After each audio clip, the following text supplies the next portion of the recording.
Hello, sports fans. Welcome to the channel. If you're new here, thank you for joining me. And if you're a returning visitor or subscriber, thank you for coming back.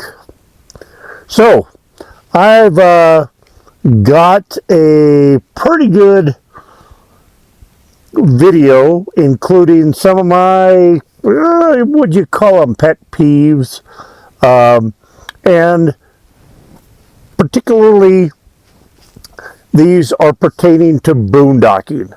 Now, many of them can apply at a campground, but with me, 4.5 years full-time in my Class C RV with my martial arts cat Ninja, I predominantly boondock, and that's dry camping. And it's free for the most part. There's state parks and other places you could dry camp for $10 a night or something. But anyway, you get the point. If this is your first time here and you're new, I'm Ralph Luck, and you're RVing with Luck. So I'm going to go over my top, I'll put it right here because it could change as I go along, kind of peas for camping, kind of like don't be this guy or gal, family, whatever, and just things that really kind of get under my skin, and some of them are actually against like National Forest and BLM regulations, such as leaving a campfire and driving away. Okay, obviously that's illegal. So again, I'm going to put this from a perspective of boondocking. Now keep in mind, boondocking is usually done in areas where you could typically be more dispersed, thus it being called dispersed camping, than your traditional RV park. Now if you're in an RV park, I think this gets magnified by 200%, because RV parks are closer together, thus magnifying any issues between campers. And two, you're paying your hard-earned money to come and recreate, like my air quotes, in this location, and now it's being disturbed or upset by some of these issues. So you can imagine when I'm talking about boondocking and this bothering me, if you're an RV park camper, it's probably going to bother you even more, and thus it should. So there's kind of two sides. When I'm boondocking, I have higher expectations of being more dispersed from other people, away from other campers, not being as social with others. There's no planned activities. We're not packed in like sardines. There's no events and cornhole competitions we're going to go to together. So when I'm out in the middle of the forest, I have a higher expectation of distance from others, silence, not being disturbed. But again, I think this gets heightened for those two reasons. RV parks are closer together, like sardines, which is why I don't like RV parks. And two, you're paying money. So the first one, again, this is pertaining to boondocking, is the close campers. So you're in the National Forest, like me. I drove half a mile down a paved road to get to the forest road, and then I drove over a mile back on this forest road and took a side forest road, and then went down a unmarked trail, but well worn, and here I am back here. The worst is somebody pulls in and 100 feet, not even 100 yards, 100 feet, and they pull in. Like, hey, I feel safer knowing that I'm right next to this guy. Don't be that guy. The noisy camper. The noisy camper, okay, and maybe he's a quarter mile away, but in the desert, National Forest, things carry because it's pretty quiet here. It's not like the big city you just came from. So the noisy camper pulls up, and let's talk about the 2, maybe even 3 noise issues. Number 1, music. They're a quarter mile away, you could see them. Maybe if you meet eyes, you could almost kind of wave at them. But they've got their music on as if you're at a dance club and you're joining their party. They expect you to start dancing outside your rig like they are and getting loud and crazy. My thought is, am I camping or am I at a nightclub? The next thing is the generator noise. Okay, so a lot of people, for reasons that I understand, but I think there's easier solutions to, will run their generator all day. 10 p.m. comes at nighttime. Sometimes in RV parks it's 9 p.m. And there is a 0 noise allotment. Cut it off. I've had strangers as well as people I used to camp with that I considered good friends keep on their generator all night long. Okay, it sounds like a construction site. At times, I thought a helicopter was landing right next to my campsite. Don't be that guy. The loose dog campers. Oh my gosh, drives me crazy. Even in the National Forest, I can't speak for BLM off the top of my head, but I know for a fact the National Forest, the leash law still exists. You may want to come out and let your dog run off leash like I do my cat. And I've had people call me a hypocrite because of it.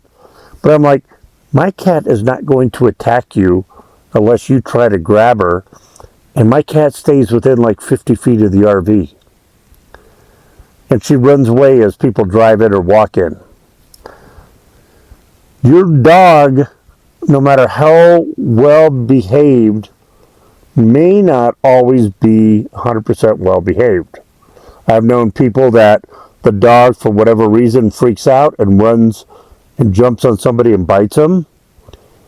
And then you've got your little roaming dog that decides to make its way over to my camp area and poop and pee and go back to your area. And you're clueless because you're ignorant. That's being rude. If you're going to have your dog outside, it should be on a leash. And you should be with it. You don't leave your dog outside while you go inside and watch TV, running your generator, or taking a nap. Okay? If your dog's tied up outside, you need to be outside with it. So don't be that person, please. Okay? The speed demons. Hey, they came out here camping, and by golly, they're going to go down every roadway in their vehicle, whether they're towing or not. They're in a 4x4, side-by-side, a quad, or a motorcycle. They're doing 50 miles an hour down every road, hitting every bump, flying into the air, coming around blind corners as fast as can be. Okay, this is not the Indianapolis 500. And then I get the 5 quads flying flags from other countries, which is a whole nother pet peeve, and they're doing 55 miles an hour like they're on some freeway. And it's blowing dust right into my vehicles. It's rude, it's illegal, it's unsafe. Don't be the speedy camper. How about the leave the campfire burning unattended camper? Oh, I love these people. Hi, we've started a nice raging campfire, but we're going to go for a walk with down the trail here for a couple hours. We'll be back. Okay, that's not safe, potentially illegal. How about I've got a good campfire going and there's still coals burning, a little bit of flame.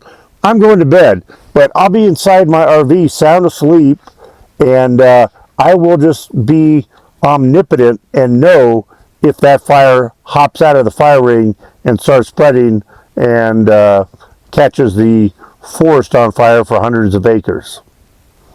No, don't ever leave your campfire unattended, and certainly don't leave camp without it being completely cold to the touch. Okay, here's the little bugs. I'm getting a migraine. These are the worst, in my opinion. Leave nature natural. I don't believe in just leave no trace. I believe in leaving it cleaner than you found it. When you get there, at least pick up one extra bottle cap besides all your stuff.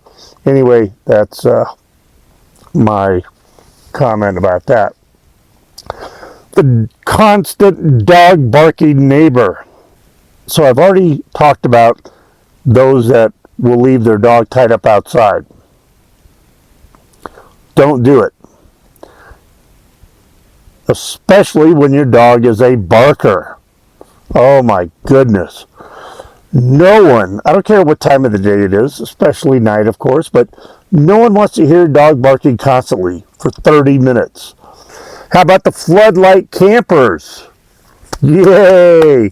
Thanks for coming out into the middle of the wilderness where at night I love to look up at the stars and just see the Milky Way. And then, oh, wait a minute. You turn on every light you have, including multiple floodlights that you've added, blinking and flashing lights. Okay? Apparently darkness is a personal attack on these people. They're afraid of it. You step outside and your eyes burn. It's like I'm under interrogation with these lights. Or am I on a movie set? Are there cameras around? Okay, lighting is natural in the evening hours. If you're outside, you're certainly going to light your area to where maybe you could see your dining room table and safely enter and exit your RV. I do the same. And yes, I do a couple motion detector floodlights on different sides of my RV that are very dimly lit, and when they detect motion nearby, they come on bright floodlights and they go off 20 seconds later. You're ruining my enjoyment of being around a campfire, which is already bright, and looking up at the solar system. The drunks. Your drunk neighbors, the neighbor campers that are drunk. Okay, I'm not an angel. I'm here to tell the truth. I've been drunk plenty of times over my life camping in the RV when I know it's within reason. I'm not going to be driving. I'm not going to be having to juggle bowling balls or anything like that. Okay, but alcohol tends to amplify the bad traits of already mentioned issues that some people have. This makes me think of the show The Trailer Park Boys. I love that show. And there's the park manager who thinks he's pretty much like a cop, and he's an old guy, and his character's name is Jim Leahy. And this guy's drinking all day long, and just, chaos ensues.